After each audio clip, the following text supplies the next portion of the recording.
DNA is the very essence of life, or in Michael Crichton's case, the essence of the high life. The genetic code of million-dollar movie franchises. Before anyone considered a use for mosquitoes in amber, Crichton, a recent graduate from Harvard Medical School, had sold his first novel to the movies. This book headed off bugs from out of space, nuclear paranoia, secret military installation, and Crichton seemed to have the pulse of the American people. He was allowed to as a doctor. Hollywood rushed ahead with production, employing veteran Robert Wise, who'd not long finished that well-known sci-fi masterpiece, The Sound of Music. Crichton's novel idea is that what you don't know won't kill you, and what you can't see will. So when a satellite returns to Earth and brings with a life form that wipes out an entire town, it's up to a hand-picked group of scientists to bring this extraterrestrial virus under control. This is embryonic Crichton. Even at this early stage, you can see how easily dinosaurs would fit into his literary evolution. And maybe in 65 million years, we'll discover why he bothered writing The Lost World.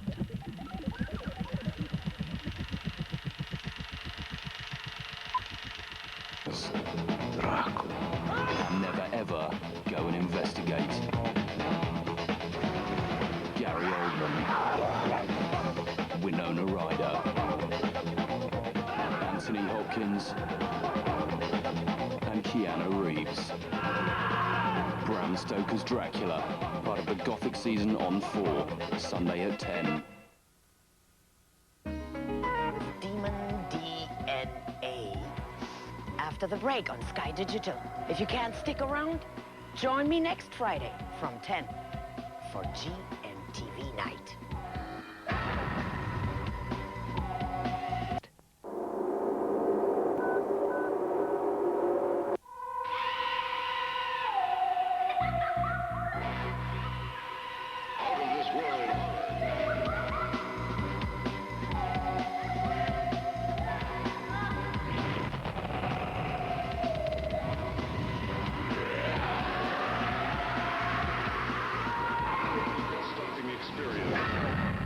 Humankind has always had a fascination with where it came from. But what about Demi Moore? Have you ever wondered which primal ooze she crawled out of? Well, at least all can be revealed. She came from a parasite. Before she started watching the Linda Hamilton workout video, she was scratching a living out of really poor 3D monster movies. Looking as American as apple pie and acting like a girl scout cookie, tasty but hard to swallow, she bumbles her way through this story like something really is sucking up to her. This is a post-apocalyptic world full of sickos and crazies, and they're just the ones behind the camera. Into this comes a mad scientist, national security agents, and new species of parasite. The film was shot in stereo vision, or low-budget 3D, which explains some of the tricky photography.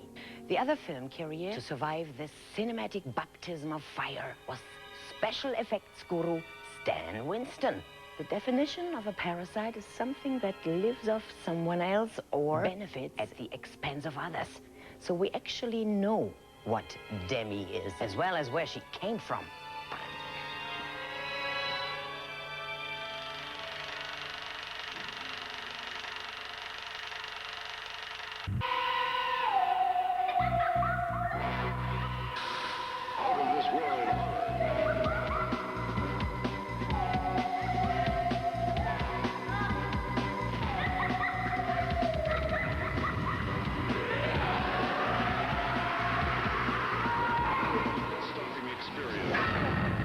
GMTV, the way it was meant to be. Like it or not, genetic modification is here. There will be no return to the days of planting seeds and waiting for some form of growth. Eventually, this will extend to the family. I'd like 2 of those. And 1 of those, please. For now, we need only look at the fruit and vegetable world. The rest remains illegal, apparently. Let's start with pumpkins, a favorite term of endearment. Round, large, lovable, nutritious, with the added benefit of being the happy color of summer and the scary color of autumn. But what about Pumpkin as vigilante mercenary? Why the hell not? If you need a ruthless killer without a conscience, Pumpkinhead should fill your trolley. This is Stan Scissorhands' Terminator Aliens Winston's directorial debut. Stan, shorten your name. Having already won Academy Awards for the special effects work, Winston decided to try another angle. This is horror with justification. Pumpkinhead, Pumpkinhead, his enemies are mostly dead. Whatever you do, don't drink and drive in the backwoods of America, and don't piss off the produce.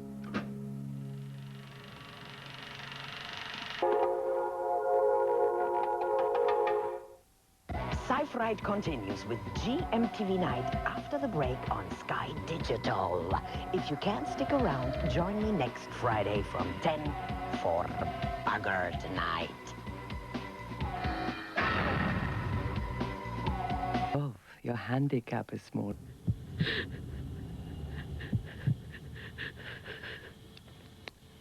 I love you, Mom.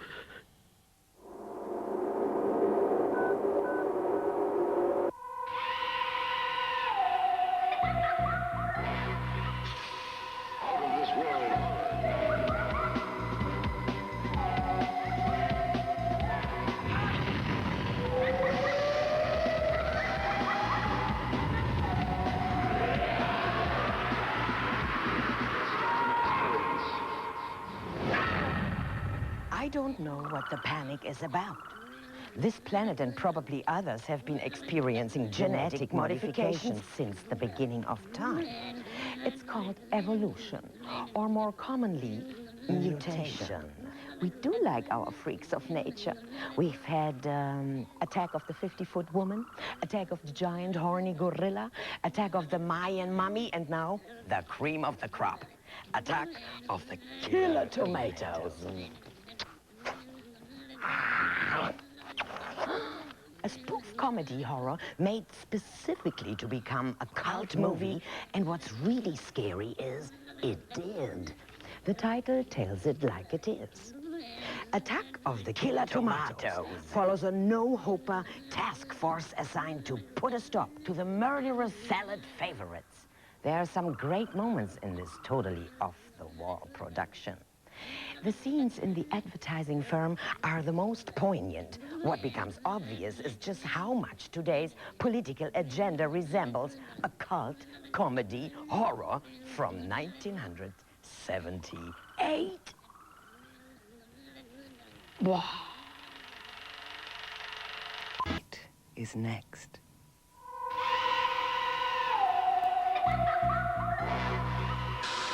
Out of this world.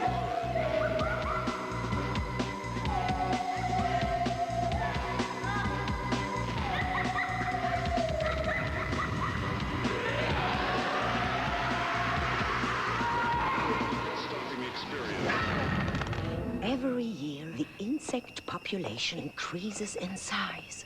Last year, it was as much as 4'7". If they grow any bigger, we're gonna have to call them mammals. Global warming has meant that many insects have mutated, attempting to modify themselves to their ever-changing environment. Just count the species: cockroaches, spiders, ants, flies, beetles. In fact, any group with Paul McCartney. It may be hard to tell them apart, but it's fun to pull them apart. Is killing them okay, or just insecticide? Evolution, which is great for dust mites, can be a bugger for humanity. Well, tonight the little mites bite. Come closer so you can catch ticks. Set on a summer camp, Ticks has all the classic horror cliches: the backwoods cabin, psychotic local, mysterious scientists, adolescent sex, underage drinking, and of course, expendable kids. The stars of the film are the Ticks themselves. themselves. And all the money is up there on the screen. Really? And what starts out as a special effects movie soon ends up as a personal effects movie. This is Saturday Night Cabin Fever, trapped in the wilderness many miles from help with mutating wood ticks that get you under your skin. Based on an idea by Dirk Beswick, Ticks is deliverance with insects, and poses the question, what would happen if the slimiest creature in the world had you trapped in a confined space? Well, doggy boy, I've visited single spars and know exactly where you're coming from. For your information, the entire production was catered by Kay's Gourmet Catering. I can't help but wonder what they found in salads. Munch, munch. Burgers!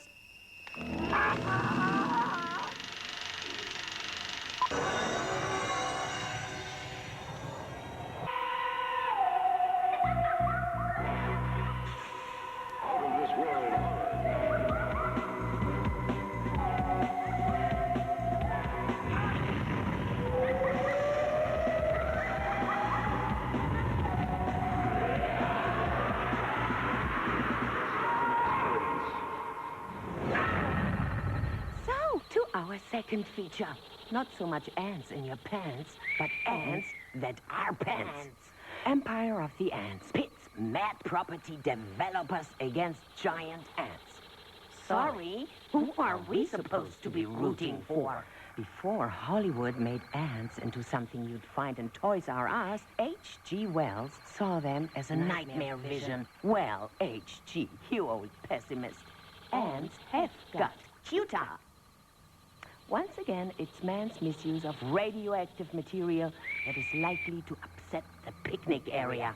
This movie stars Joan Collins as an embryonic Alexis Carrington. It also features many safari suits. This is more disaster movie than horror movie. All the old favorites are there. Failed relationships, doomed business ventures, flared trousers, and a nice old couple who have the word victim written all over them. From the Jaws-inspired one-handed piano playing to the technologically advanced Holiday Island still under construction, you can't fail to be entertained. When finally the ants do show up, they're the business.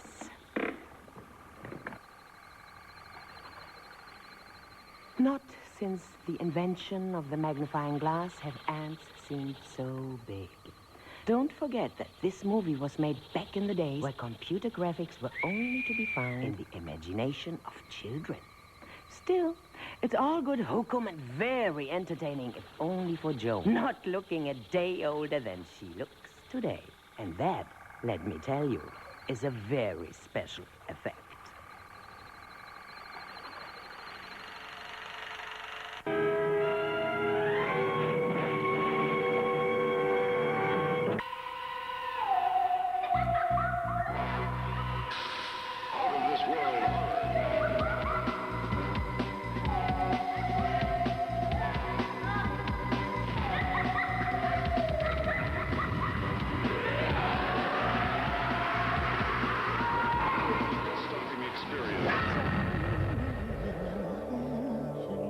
Give me the music, give me the moonlight.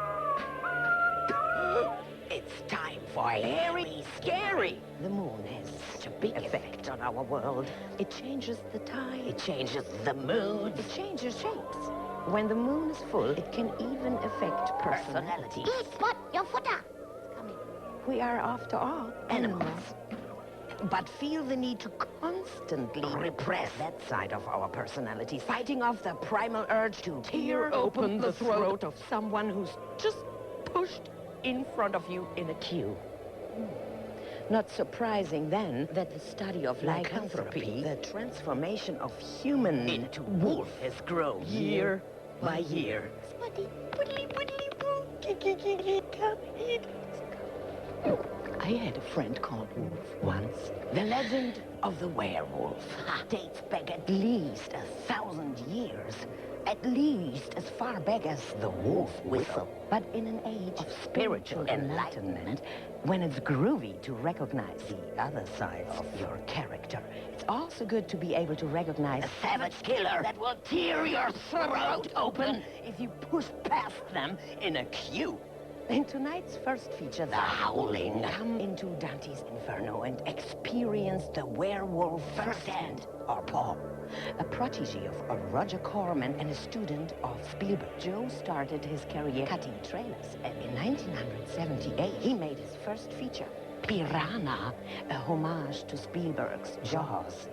Piranha had been co-scripted with independent movie maker John Sayles, who teamed up again with Dante for The Howling. Sayles even plays the morgue attendant.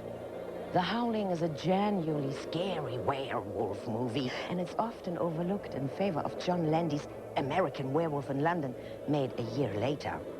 Although many of the special transformation effects for werewolves were pioneered in The Howling, which used both Rick Baker and Rob Bottin. There's no lack of good humor in the movie, something that has been a Dante trademark since the beginning, and Joe even named some of his characters after famous horror movie makers such as Terence Fisher and Freddie Francis. With a cast of Dante regulars like Dick Miller and Kevin McCarthy, The Howling delivers exactly what you expect of a werewolf movie. Animal attacks, big woods, and undercooked steaks. In an age where red meat is frowned upon, you'd be barking to think The Howling offers any vegetarian option.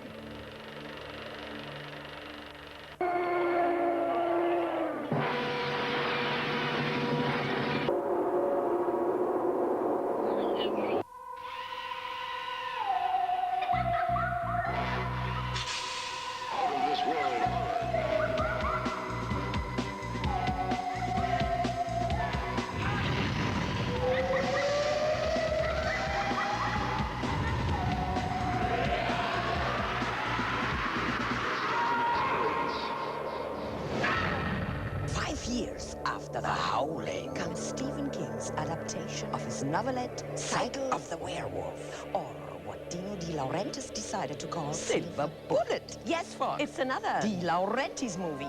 You gotta love him for trying. King's story is told from the perspective of a child, like the author, prone to vivid imaginings. The central premise that a werewolf is gradually chewing its way through the population of a small town. Hey, Spot! Come here, Spot. Come here. Come to Mutti. Here, your favorite toy.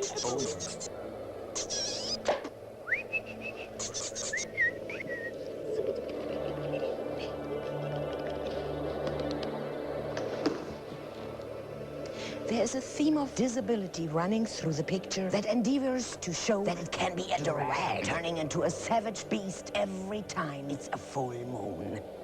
In a small town like Torker's Mill, the local moonshine really can be lethal. Silver Bullet stars Twin Peaks Everett McGill, tough guy Gary Busey, and ex-con Lawrence Tierney, better known for his role in Reservoir Dogs. He's obviously got a thing for canine movies. There's no great transformation scene in the movie because the gag here is you have to guess who the wolf man or woman is.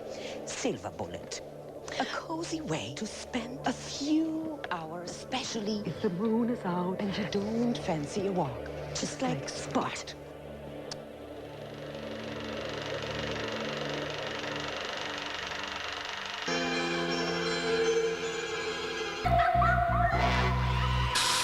Out of this world horror.